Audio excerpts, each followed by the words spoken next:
Episode 2 of the BD Radio podcast. Today we are going to run through nutrition. So this will just be pretty much a giant talk on nutrition and how it's been impacted by the closing of the gym, and just maybe a few things that you guys should be aware of as we move into the next few months where we'll be at home a lot and I guess won't be doing as much activity as we would normally do. Welcome to my co-host, Dan. Thank you, Ben.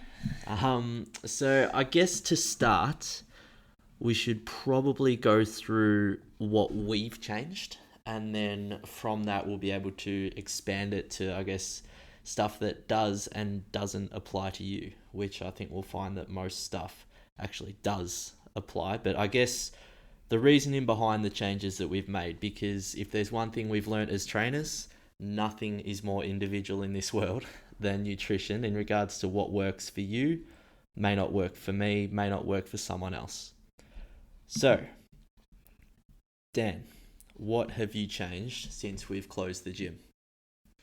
Probably cooking a lot more, I'd say. Like, we generally cook a lot of our meals, but the type of meals during the week when we're coaching are generally all prepared, whereas now I can pop something on midweek and we kind of have more, I don't know, extravagant meals, I guess, during the week than we usually would if we were working. So, as everybody knows, this is very, very hot topic for me. And the one thing I feel that everyone is in the same position of, we have never had more control over what we are eating. Yeah, that's right. So I think a big topic of discussion with us in our clients in their progress appointments is eating out. People eat out a lot, or what should I have at restaurants? What should I have at cafes? Is this good? Is this good?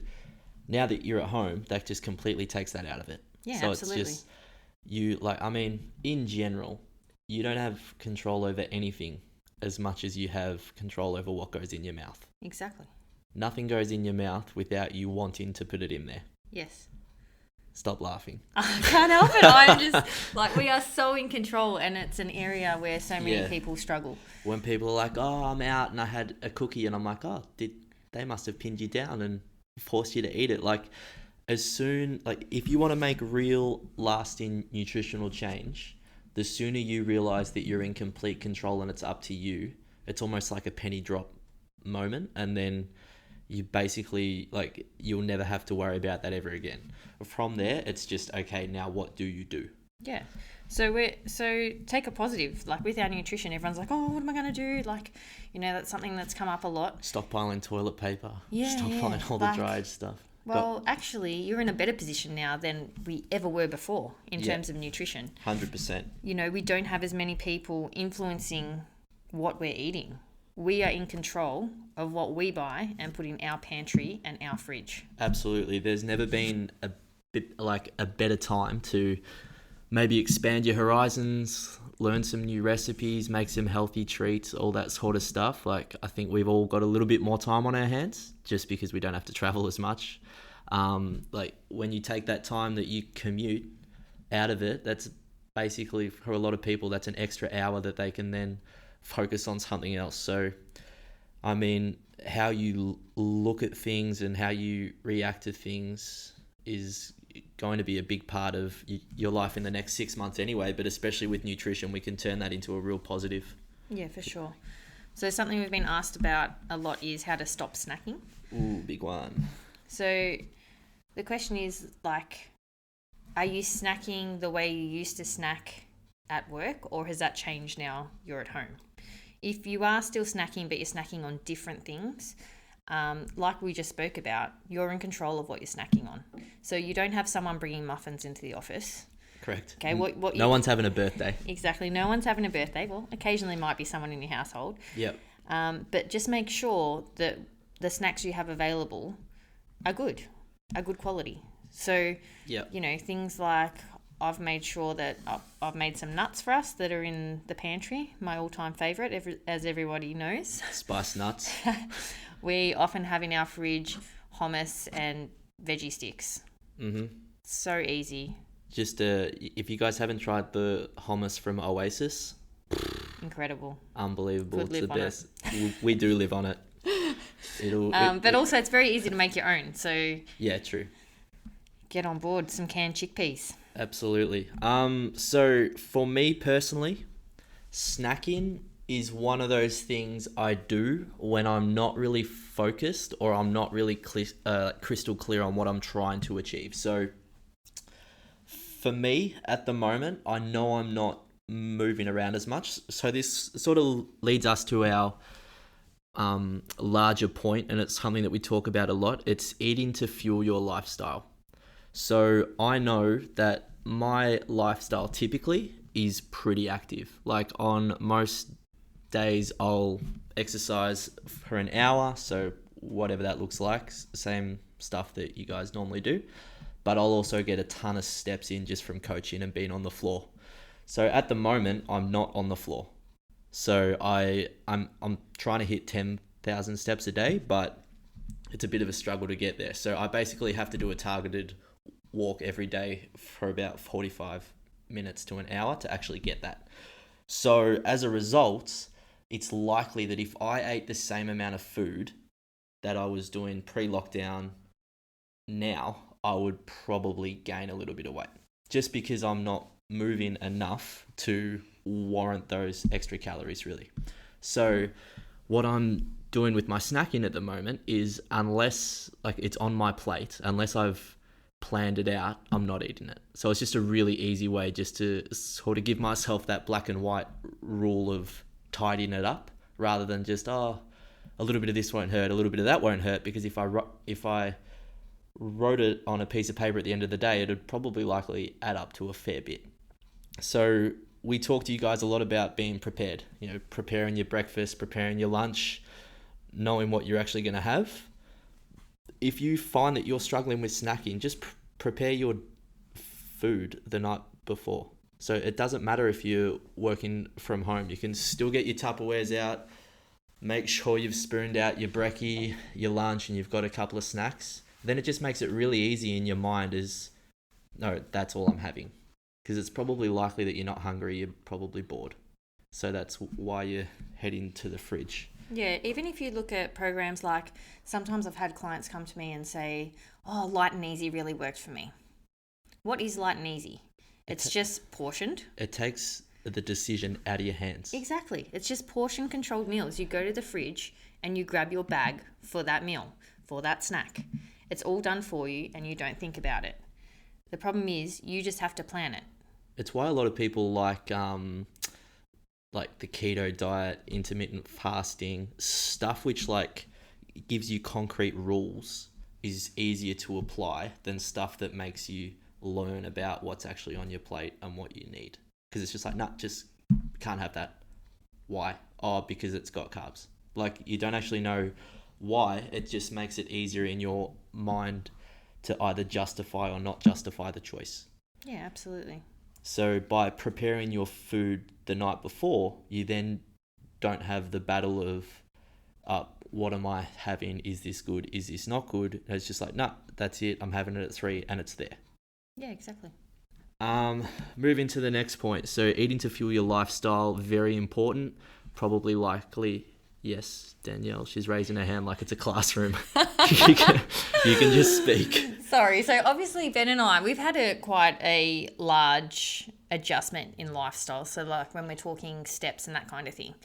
If you had a desk job and you are now working from home, likelihood is that's not a huge lifestyle adjustment. Not massive. It's not going to be drastic. Yeah. In terms of your food, it should stay roughly the same.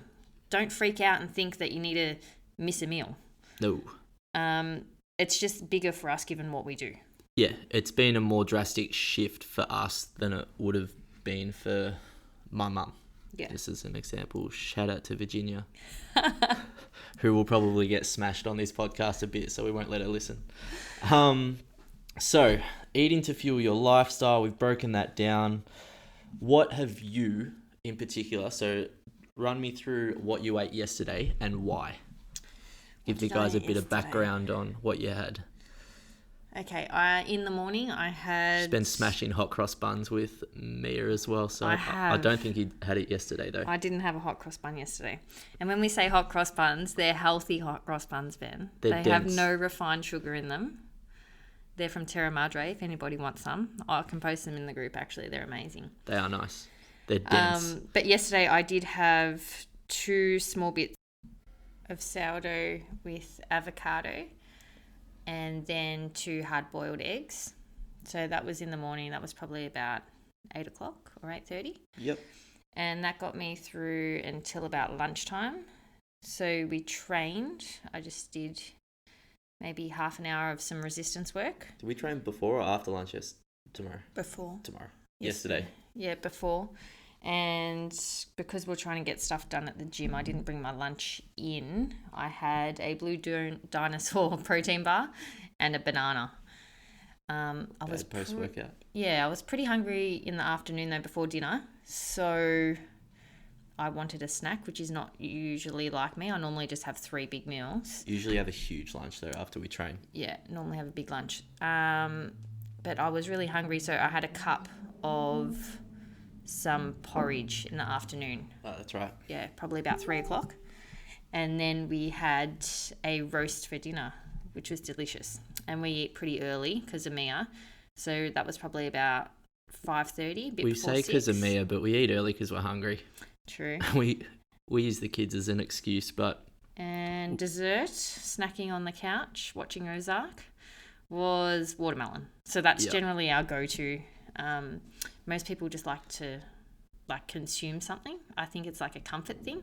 So we always make sure... We're no different. Yeah, we always make sure we've got some watermelon or strawberries or something like that in the fridge. I was able to bounce back nicely, actually. So on the weekend, I'd chosen a couple of crap watermelons from Safeway.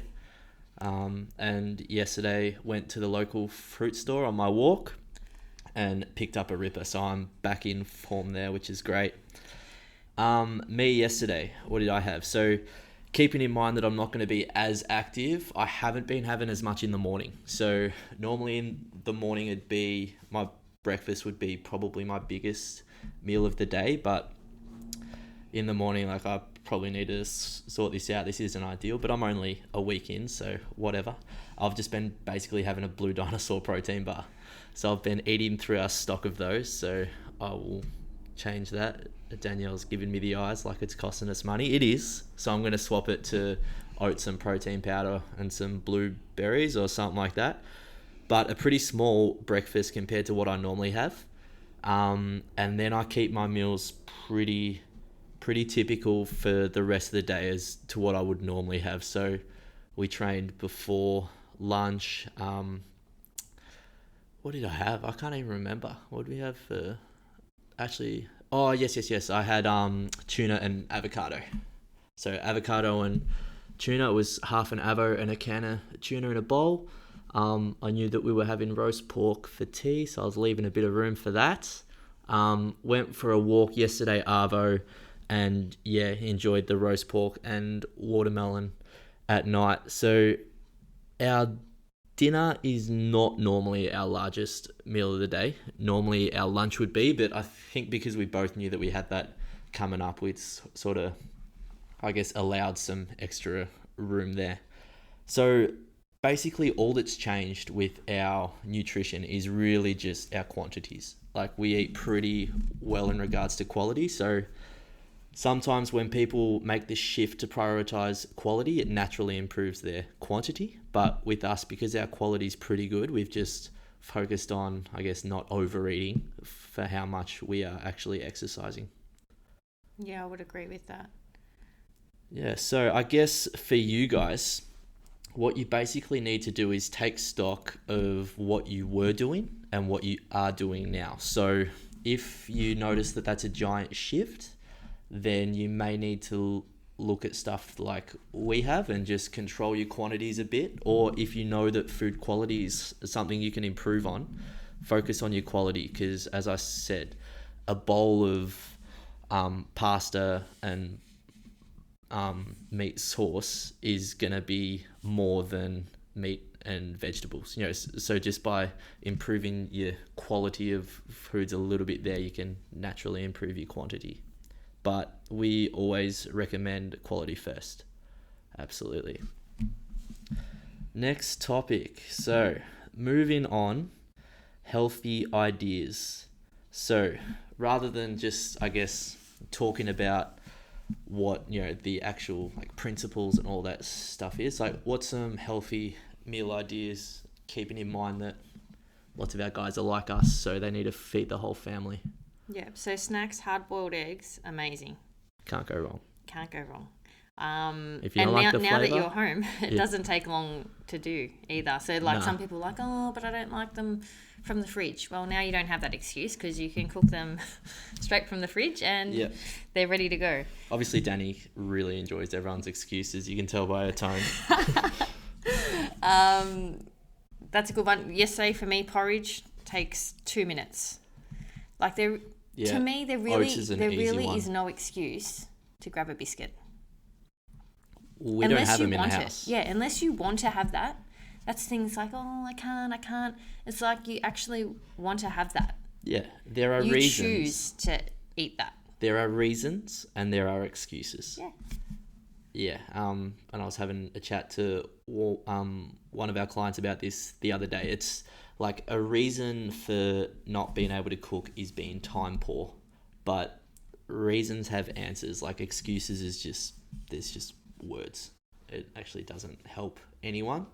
So with your snacks, I definitely think if you are finding that you are having trouble and you maybe can't help the temptation, either do what I did the other day and hide the temptation, or get your partner to hide. He had to hide William's freckles. Chocolate freckles. I was mowing through them, so I had to get them out. I actually can't believe this. They were in the fridge. They were nice and crisp, and I had to hide them in the pantry so I didn't see them every time I opened the fridge. So I'm sure a lot of you guys who aren't robots like Danielle will be able to relate to that. So get it out of your vision, basically, because I haven't had one since. I've been a champion. I'm actually thinking that we should hire me out to go and live in people's houses. Like Super Nanny? Yeah. Super Danny. Yeah. Come in and just abuse people. Slap the fork out of their mouth. That would actually probably work.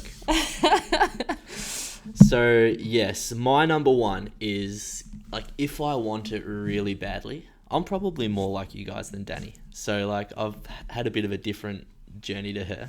I was the tubby kid. So, if I want it, I have to go to the shops and get it. So, what I'm doing there is basically acknowledging that I'm lazy and won't do that.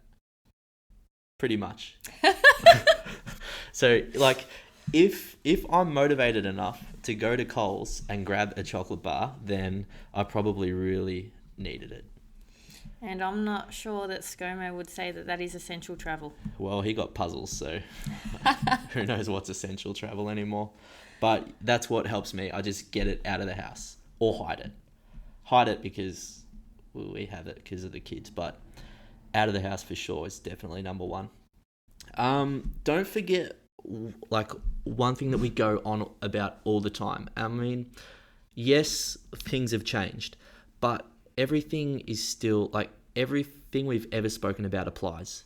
Have a goal here. It might just force you to reset. So, I was trying to gain some size and strength. Now I'm maybe that's not maybe this isn't the best time. So I'm just going to try and maintain. So that's that'll help keep me on track over the colder months. You need to have a focus, what you're trying to achieve.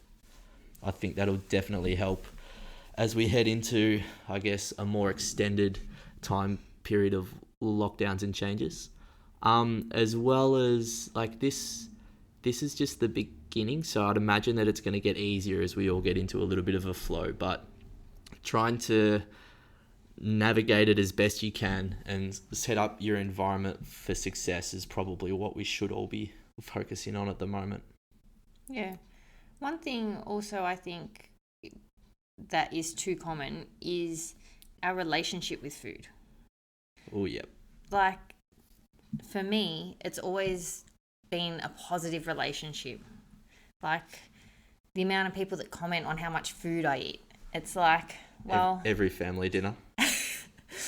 well, the stuff I choose to eat is good quality food. Like there is no need to restrict the amount of vegetables you eat. Let's just give an example. So when we go to my family's house, despite being the fittest person in the family, everyone has to comment on what I'm eating, which is bizarre.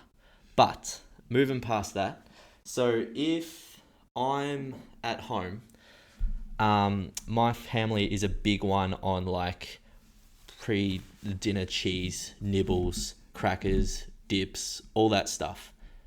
We don't have it ever. So when the actual main meal comes out and it's a roast or whatever, and I go up for seconds, everyone's like, oh, gee, eating a bit, aren't you? And it's like, listen here, you dumbass. It's like, you've just smashed 500 calories of crackers and cheese. I'm filling up on the meat and vegetables. Yeah. Completely different.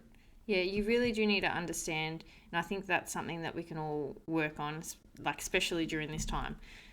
Like, what makes up your day? Like I was just talking about how I had a snack yesterday, whereas I usually wouldn't. Like usually I'd have 3 big meals. Yep. And that is all I would consume. Same as drinks. I don't drink any calories. Oh, black coffee is maybe 7 or 8 calories. Yeah, let's relax over here. But like the amount of calories that people drink in like lattes, Frappuccinos, soft drinks, mocha alcohol, froppers, like that's a lot of calories in a day. alcohol, big one. Yeah, for sure. Massive. So my relationship with food has always been quite positive, and I've always growing up, we're always encouraged to eat more, eat more, eat more. You're in the minority though. I am, but it's something that we can all take something away from. Oh yeah, true. Well, So we should all be trying to move towards that. Yeah, Yeah. exactly. Like I was saying, you can't overeat your veggies. You know, the amount of people that come to us and talk to me about fruit or white potato. Wait. This is groundbreaking. Are you saying that fruit doesn't make you fat? Stop it. Like, fruit is nobody's problem. If I had Unless $1 you're for every time. fructose intolerant, Yeah. fruit is not your problem. Yeah. White true. potato is not your problem unless you're eating kilos of white chips cooked in vegetable oil. Well, that's not really white potatoes. That's Like, yeah. Let's be real. Like, that's no one's problem. That's true. I think sometimes we try and make it a little bit too complicated when it Yeah. doesn't need to be. Just pick the low-hanging fruit. Yeah. Like the thing that's easiest to change at this current moment will likely give you the best result. Exactly. And unless you're about to enter like a bodybuilding competition, I don't think anyone needs to really stress about their macros. No. That's true. Yeah. We could all eat a little bit more protein. Apart from that, it's all good. Yeah. Yeah. Just like focus on your quality. That should in turn help your quantity.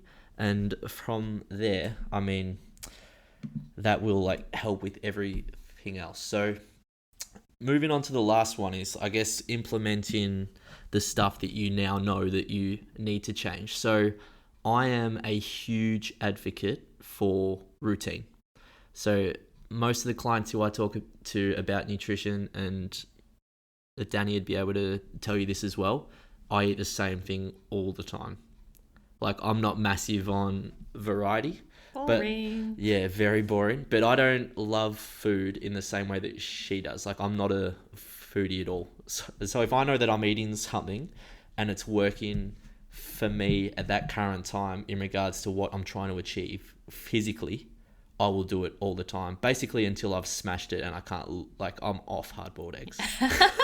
I can't look at them anymore. I was eating so many that I was just like, nah, this is disgusting.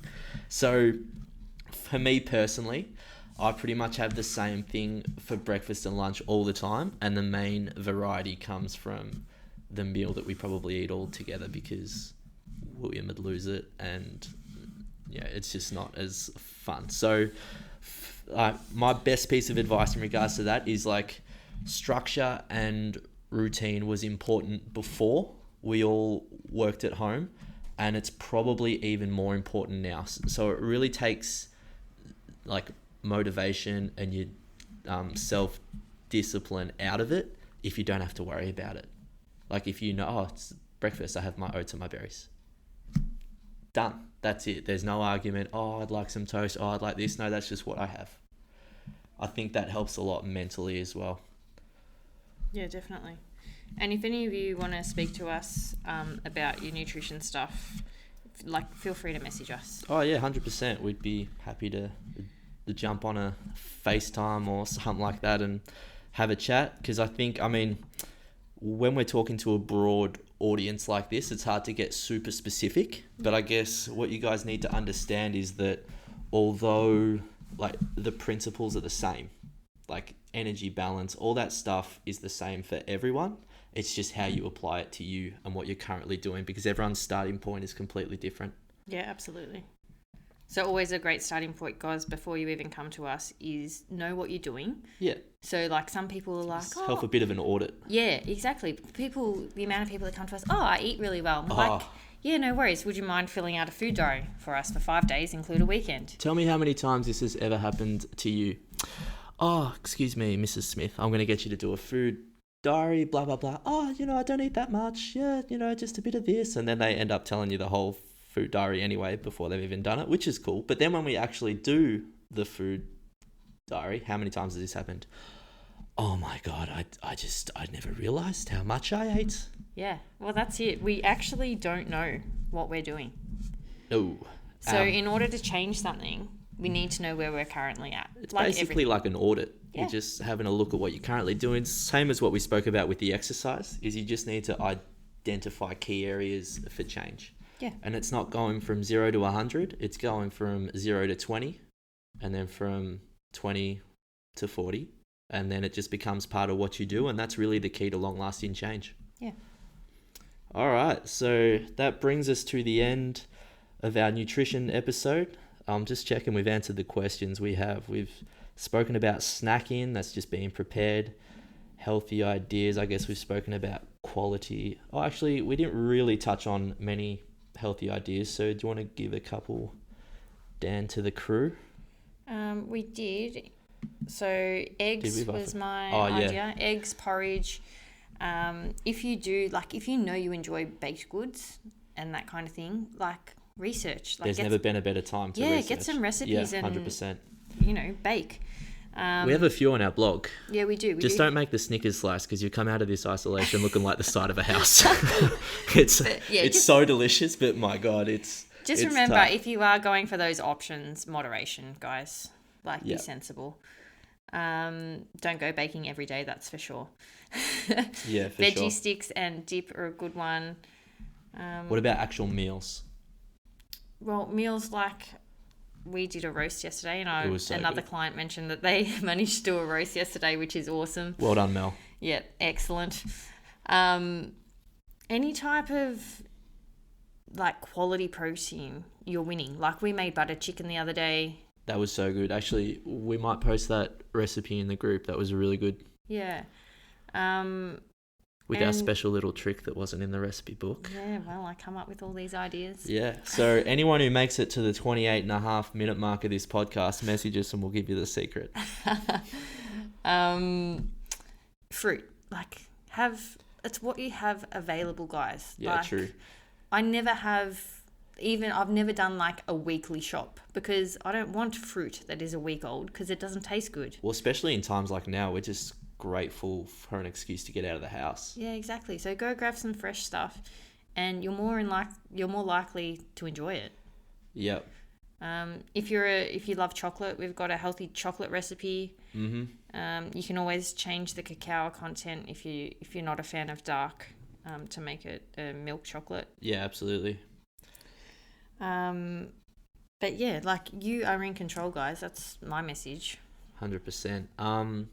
I guess you just want to bring it back to core ingredients that you like. It's not hard to, I guess, get make a healthy marinade to spice up your chicken thighs and stuff. You basically just have to get a little bit creative. So we like quite natural stuff. We'll just add salt to a roast and that's awesome. We love that. If you like more flavored stuff, some of our favorites is the Canning's spicy lamb burgers. They're my absolute favorite. They've got a heap of good stuff, but try and start your plate with a good source of protein and then fill the gaps, basically. All right. Hopefully that's helped a few of you guys with your isolation nutrition. If you have any questions, just again, shoot us a message and we'd be happy to help out. Catch you guys next time. See ya.